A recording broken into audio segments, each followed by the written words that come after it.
মহিলারা তারা ঘরেই থাকবে, ঘরের কাজগুলো সামলাবে, নিজের সন্তানকে লালন পালন করে জগৎকে পরিচালনা করবার জন্য উপযুক্ত করবে। মেয়ে যদি ঘরের ভেতরে 24 ঘন্টা তার সংসারকে গুছাবার জন্য চেষ্টা করে, তাদেরকে শরীর স্বাস্থ্য ভালো রাখবার জন্য চেষ্টা করে, তাকে বয়স হওয়া মাত্র শেখাবার জন্য চেষ্টা করে, সব ধরনের শিক্ষা দেওয়ার জন্য চেষ্টা করে, মাদ্রাসায় আনা নেয়া করে, বাসার হোমওয়ার্ক যেগুলো করানো দরকার সেই SW সেগুলো যদি মারা করতে থাকে, প্রত্যেকটা ঘরের ভেতরে যদি কোরআন শেখাইবার ব্যবস্থা থাকে, বাংলা শেখাইবার ব্যবস্থা থাকে, অঙ্ক শেখাবার ব্যবস্থা থাকে, আখলাক শেখাবার ব্যবস্থা থাকে, আদর্শ শেখাবার ব্যবস্থা থাকে, আমি চ্যালেঞ্জ দিয়া বলতে পারি এই দেশে এমন কোন মেয়ে আর জন্ম নেবে না যে মেয়ের মা ক্যান্সারে আক্রান্ত হবে আর মাকে ফালায়া বয়ফ্রেন্ডের সঙ্গে নৌকায় গিয়া বসে থাকবে, এই রকম কোন কুলাঙ্গার মেয়ে বাংলাদেশে জন্ম হবে না। আমরা তো ফার্মের মুরগির মতো বাচ্চাদেরকে পালন করবার চিন্তা ভাবনা করি, মনে হয় যেন অটো মেশিন, সুইচ দিব বাচ্চা হা কইব, সুইচ দিব বাচ্চা বলবে আব্বা। এই তরতিব, এই সিস্টেম মাখলুকের ক্ষেত্রে নাই। এটা বড় স্পর্শকাতর এক জাতি, তাকে তুলু তুলু করে আস্তে আস্তে করে তাকে লালন পালন করে আদর সোহাগ দিয়ে বড় এমন করতে হবে, আপনি যে পরিমাণ আদর দিবেন এই পরিমাণ আদরই আপনি তার কাছ থেকে আশা করতে পারেন। এর বেশি আশা করবেন কিল খাইতে হবে, বুড়া খাইতে হবে, লাথি খাইতে হবে। এবং কি আমাদের এই সমাজে এটাই বাস্তব, মা নিজের পেটের ধান্দায় ঘুরে, বাবা নিজের পেটের ধান্দায় ঘুরে, উত্তরা ব্যাংকে চাকরি করে, পূবালী ব্যাংকে চাকরি করে, দক্ষিণার ব্যাংকে চাকরি করে, আর এই চাকরি দিয়া নিজের পেটের ধান্দা করে। শেষ পর্যন্ত এই মেয়েটাকে দুধ খাওয়াবে, মেয়েটাকে গোসল করাবে, মেয়েটাকে ঘুম পাড়াবে, মেয়েটাকে চিকিৎসার জন্য ডাক্তারের কাছে নিয়ে যাবে, মেয়েটাকে পড়াবার জন্য আলিফ বা তাসা পড়াবে, মেয়েটার যখন যা লাগে বাবার অবর্তমানে এই শূন্যতা মা পূরণ করবে। এই ব্যবস্থা আমাদের এই দেশের অধিকাংশ জেনারেল শিক্ষিত ফ্যামিলির মধ্যে না থাকার কারণে ওই ফ্যামিলির ছেলে মেয়েরা হয়ে থাকে অধিকাংশ পর্যায়ে উশৃঙ্খল, মা বাবার অবাধ্য। আমার কথা কি অবাস্তব না বাস্তব? আগে কিছু দিতে হবে, গরুরে ঘাস দিবেন তাইলে দুধ দিবে আপনাকে, আর ঘাস না দিয়া দুধ দেওয়ার কথা বলবেন, লাথি ছাড়া কিছুই পাইবেন না। এজন্য সময় দিতে হবে ঘরে, মেয়েরা সময় দিবে ঘরে, মেয়েরা ঘরেই থাকবে, শিক্ষিতা হবে। পর্দার আড়াল থেকে নারীদেরকে যেই সমাবেশ, যেই সমাজে যেইভাবে রাখতে হয় ওইভাবে রেখে নারীদেরকে উপযুক্ত পরিবেশে তৈরি করতে হবে। নারীদেরকে কোনো অবস্থাতেই পুরুষের জায়গায় নেওয়া যাবে না। وقرن في بيوتكن ولا تبرجن تبرج الجاهلية الأولى وأقمنا الصلاة وآتينا الزكاة وأطعنا الله ورسوله إنما يريد الله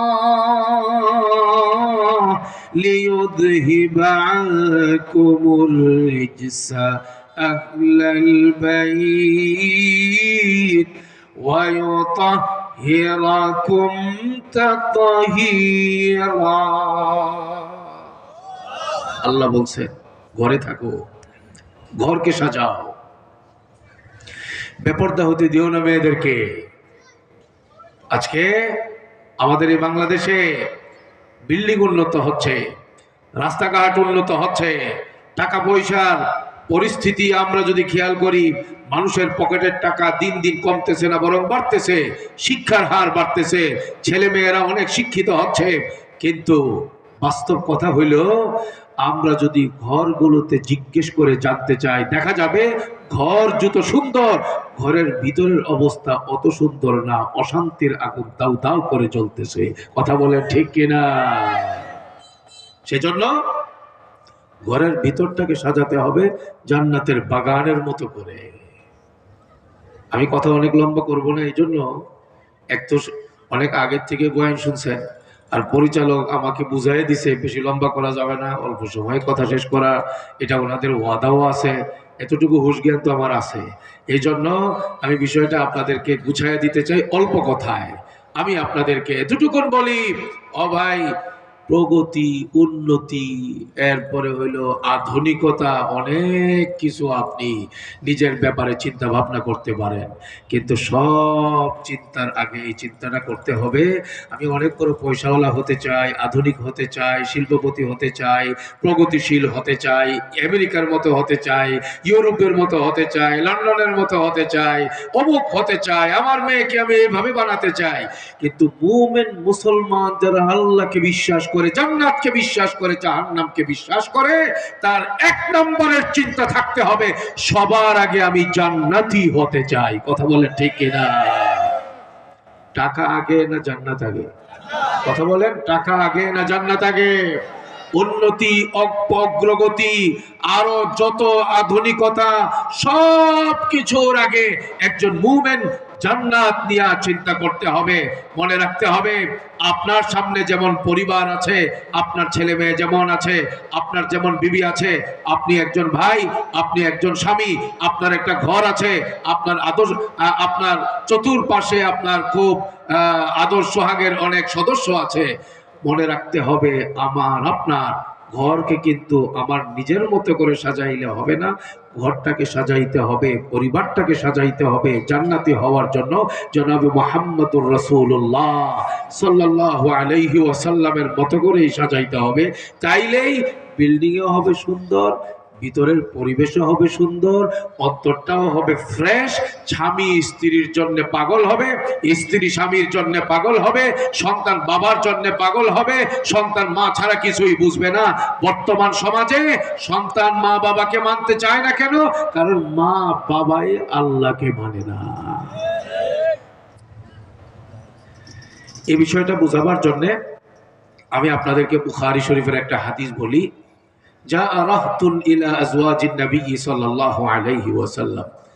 সাহাবাদের ছোট্ট একটা জামাত আমাদের আম্মা জানদের কাছে আসছেন।